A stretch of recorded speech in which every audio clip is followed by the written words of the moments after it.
2008ஆம் ஆண்டு நான் திருச்சி மாவட்டத்தினுடைய காவல்துறை கண்காணிப்பாளராக இருக்கும்போது ஜனாதிபதி மாளிகையிலிருந்து எனக்கு ஒரு அழைப்பு. அழைத்தவர் மாமனிதர் ஏபிஜே அப்துல் கலாம் அவர்கள்.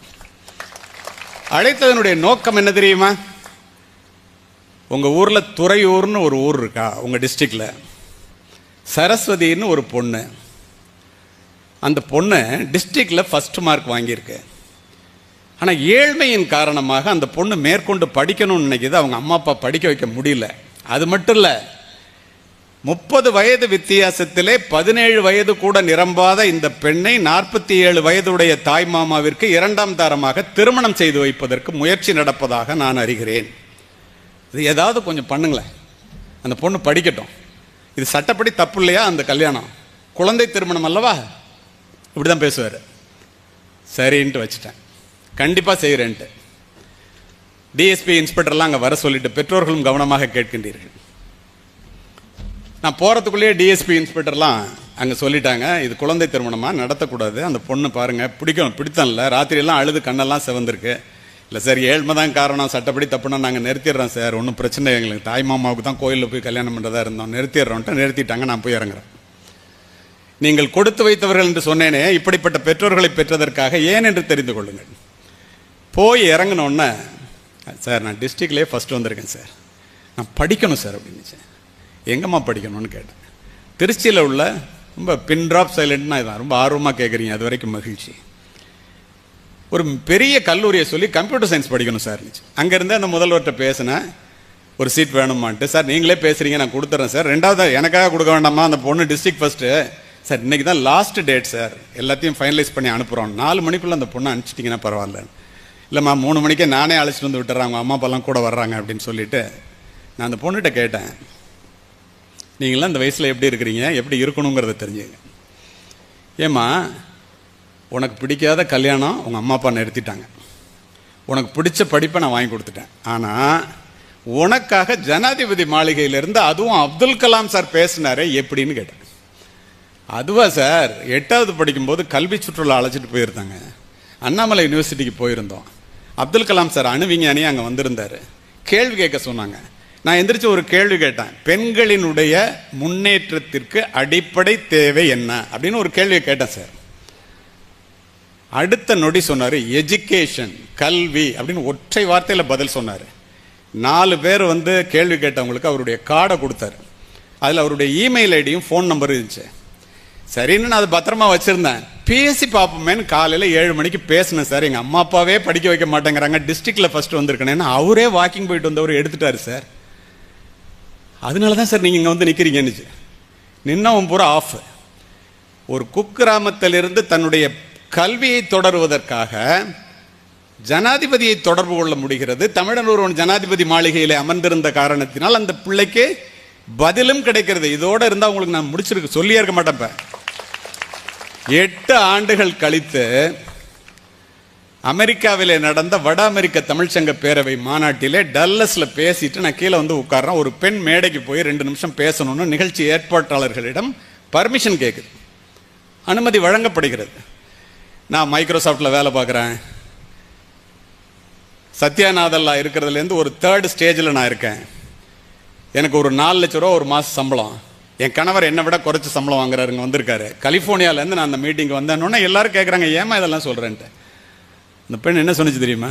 ஐயா கலியமூர்த்தி அவர்களே, என்னை நீங்கள் மறந்திருக்கலாம், மேதகு மனிதர் அப்துல் கலாம் அவர்களையும் உங்களையும் என்னால் மறக்கவே முடியாது, ஏனென்றால் நான் தான் துறையூர் சரஸ்வதி என்று கூறி அடுப்படியிலே 2ஆம் தாரமாக வாழ்க்கைப்பட்டு தன்னுடைய வாழ்க்கையை முடித்துக்கொள்ள இருந்த பெண்ணை அமெரிக்காவிலே கலிபோர்னியாவிலே கொண்டு போய் நிறுத்தியது எது? படித்தவன்லாம் வேலை பார்க்குறானா? படித்தா பெரிய ஆள் ஆயிடலாமா? எவனாவது முட்டாள் சொல்லுவான். யாரெல்லாம் படிக்காமல் பெரிய ஆள் ஆயிருக்காங்கன்னு கேட்டாக்க ஒரு 10 பேரை சொல்லுவான், அதுக்கு மேலே அவனுக்கு சொல்ல தெரியாது. கோடிக்கணக்கான இளைஞர்கள் படித்துவிட்டு இந்த உலகம் முழுவதும் இந்தியாவில் மட்டுமின்றி மிகப்பெரிய இடத்திலே இருப்பதை தினம் தினம் பார்த்து கொண்டிருக்கின்ற நான் சொல்லுகின்றேன், படித்தால்தான் பெரிய ஆளாக முடியும். படிக்காமல் பெரிய ஆளாக மாறியவர்கள் கூட படிக்கவில்லை என்று கண்கலங்கி கையெழுத்து எந்த இடத்திலே போட வேண்டும் என்ற மிகப்பெரிய மனிதர்களை நான் காவல்துறை அதிகாரியாக கண்டிருக்கின்றேன். அன்னசத்திரம் 1000 வைத்தல், ஆலயம் 10000 நாட்டல், பின்னருள்ள தருமங்கள் யாவும் பெயர் விளங்கி ஒளிர நிறுத்தல், அன்ன யாவினும் புண்ணியம் கோடி ஆங்கோர் ஏழைக்கு எழுத்தறிவித்தல் என்ற புனிதமான இந்த கல்விப் பணியினை கையில் எடுத்து 37 ஆண்டுகளுக்கு முன்னால் இந்த விஜய் கல்விக் குழுமத்தை ஆரம்பித்து லட்சக்கணக்கான மாணவர்கள் தங்கள் வாழ்க்கையிலே அவர்களுடைய குடும்பத்திலே ஒளியேறுவதற்கு காரணமாக அமைந்து அமைதியாக இங்கே அமர்ந்திருக்கின்ற விஜய் கல்விக் குழுமத்தினுடைய தலைவர், நிறுவன தலைவர், மரியாதைக்கும் மதிப்பிற்கும் உரிய என்னுடைய அன்பு நண்பர் திரு மணிவண்ணன் அவர்களே, ஏட்டையும் பெண்கள் தொடுவது தீதென்றெண்ணினோர் மாய்ந்து விட்டார், வீட்டிற்குள்ளே பெண்ணை பூட்டி வைக்கும் விந்தை மனிதர் தலைகவிழ்ந்தார், பட்டங்கள் ஆள்வதும் சட்டங்கள் செய்வதும் பாரினில் பெண்கள் நடத்த வந்தோம் என்ற பாரதியினுடைய வரிகளுக்கிணங்க அவர் ஆரம்பித்த அந்த கல்விக் குழுமத்தை தோளோடு தோள் நின்று ஒரு அற்புதமான ஆலமரமாக வளர்த்தெடுப்பதற்கு காரணமாக அமைந்து எனக்கு முன் உரையாற்றி இங்கே அமர்ந்திருக்கின்ற மரியாதைக்குரிய இந்த கல்விக் குழுமத்தினுடைய தாளாளர் திருமதி செல்வி மணிவண்ணன் அவர்களே, பட்டங்கள் ஆள்வதும் சட்டங்கள் செய்வதும் பாரினில் பெண்கள் நடத்த வந்தோம், எட்டும் அறிவினில் ஆணுக்கு இங்கே பெண் இளைப்பிள்ளை கான் என்பதற்கிணங்க இந்த விஜய் வித்யாஸ்ரம் சிபிஎஸ்இ பள்ளியினுடைய முதல்வர் திருமதி லைலா குமாரி அவர்களே,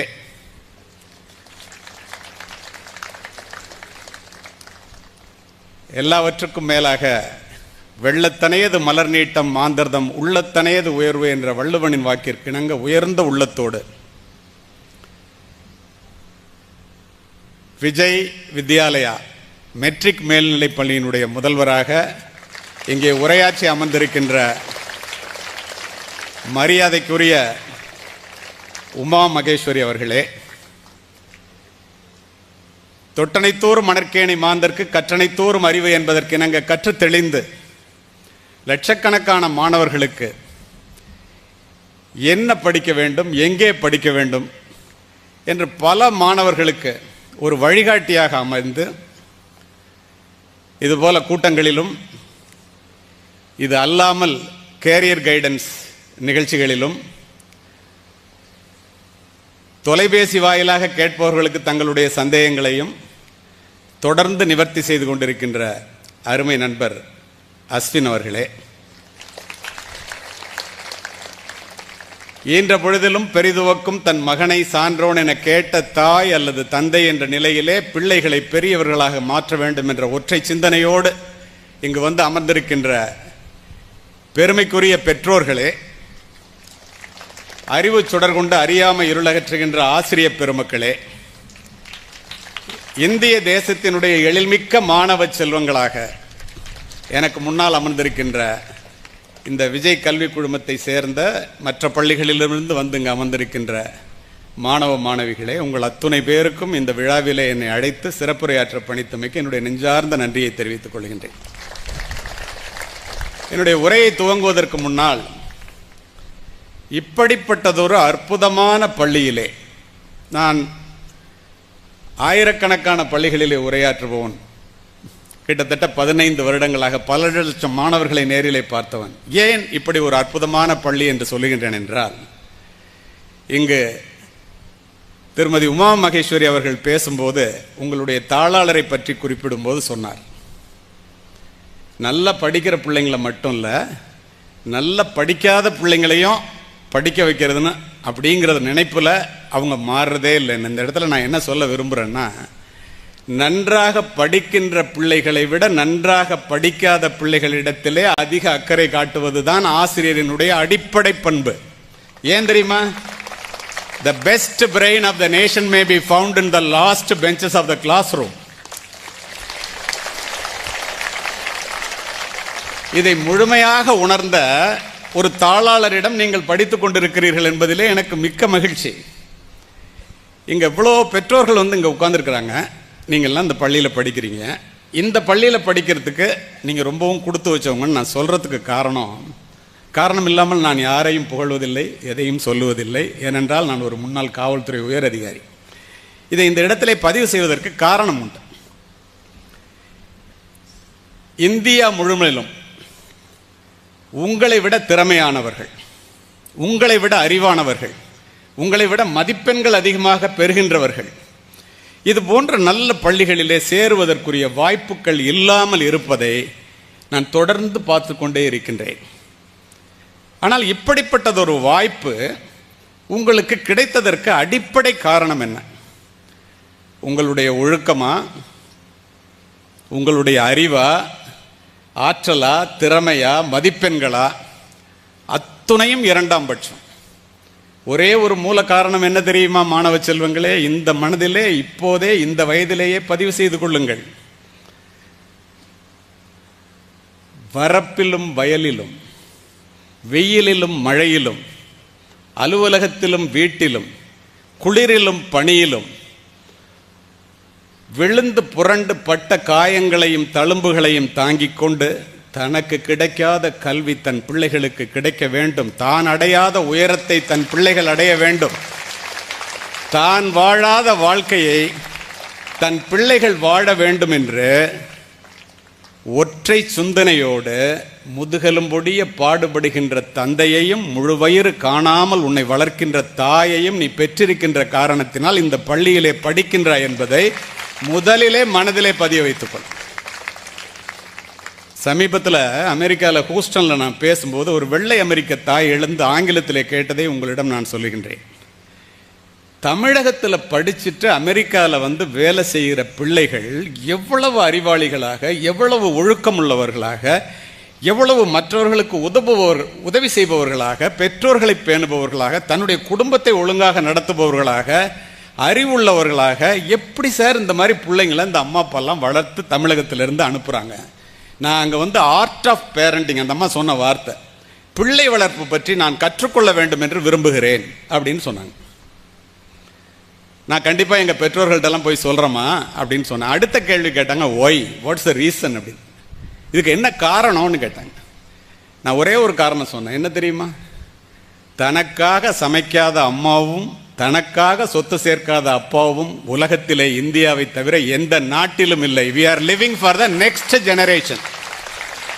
அடுத்த தலைமுறைக்காக வாழுகின்ற சமுதாயம் நாங்கள். அதனால தான் உங்களை உட்கார வச்சுட்டு இப்படி எல்லாரும் வந்து இவ்வளவு எதிர்பார்ப்புகளோட இந்த ஒரு பிள்ளை படித்து நல்லபடியாக ஒரு பெரிய வேலைக்கு போனால் தலைமுறை மாற்றத்தை உருவாக்க முடியும் என்ற நம்பிக்கையோடு இங்கே வந்து அமர்ந்திருக்கிறார்.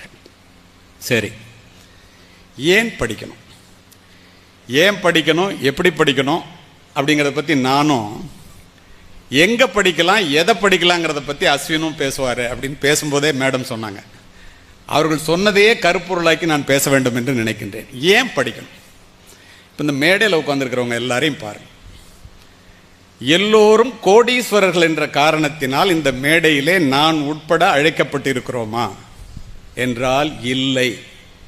பிறகு எதற்காக அழைக்கப்பட்டிருக்கிறோம்? ஏன் அழைக்கப்பட்டிருக்கோம் தெரியுமா? எக்குடி பிறப்பினும் யாவரே ஆயினும் அக்குடியில் கற்றோரை மேல் வருகவென்பர். எந்த ஜாதி மதம் குலம் ஏழை பணக்கார ஒன்றும் கிடையாது. நீ படிச்சுட்டேன்னா மேடைக்கு வாடான்னு கூப்பிட்டே ஆகணும். ஏன் தெரியுமா? அறிவுடை ஒருவனை அரசனும் விரும்புவான். அரியாசனத்தில் இருப்பவர்களிடம் சரியாசனம் தருவது கல்வி. மன்னரும் மாசற கற்றோனும் சீர்தூக்கின் மன்னரில் கற்றோன் சிறப்புடையோன். மன்னர்க்கு தன் தேசமல்லால் சிறப்பில்லை, கற்றோர்க்கு சென்ற இடமெல்லாம் சிறப்பு. அதுக்காக தான் உட்காரு. 5ஆம் வகுப்பு மட்டுமே படித்த என்னுடைய ஏழை தந்தை, உங்கள் அப்பாவில் கூட சில பேர் படிக்காதவங்களா இருக்கலாம், என்கிட்ட சொல்லுவாங்க, தம்பி உங்கள் அப்பா அம்மா உங்கள்கிட்ட சொல்கிற மாதிரி நீ மட்டும் படிச்சுட்டேன்னா உலகத்தில் எந்த மூலைக்கு போனாலும் உன்கிட்ட இருந்து எது போனாலும் இந்த கல்வி மட்டும் போகாதுப்பா, எங்களால் படிக்க முடியலப்பா, வசதி இல்லை, ரொம்ப கஷ்டப்பட்டு உன்னை படிக்க வைக்கிறோம்ப்பா, தயவுசெய்து படிடாமாங்க. சொல்கிறது அப்பாவாச்சேன்னு நானும் படித்தேன். ஒரு காவல்துறை உயரதிகாரி ஆனால் அதெல்லாம் விட்டுருங்க. இப்போ என்னை பற்றி இங்கே இன்ட்ரடியூஸ் பண்ணும்போது சொன்னாங்களே, ஜனாதிபதி பதக்கம் உட்பட பதக்கம் பெற்றவர், துப்பாக்கி சுடுதலில் 3 முறை தங்கமெல்லாம் சொன்னாங்க. நீங்கள்லாம் கை தட்டினீங்க. ஆனால் ஒன்று உண்மையை சொல்லட்டுமா? அருமை மாணவ செல்வங்களே, மனதிலே பதிய வைத்துக் கொள்ளுங்கள்.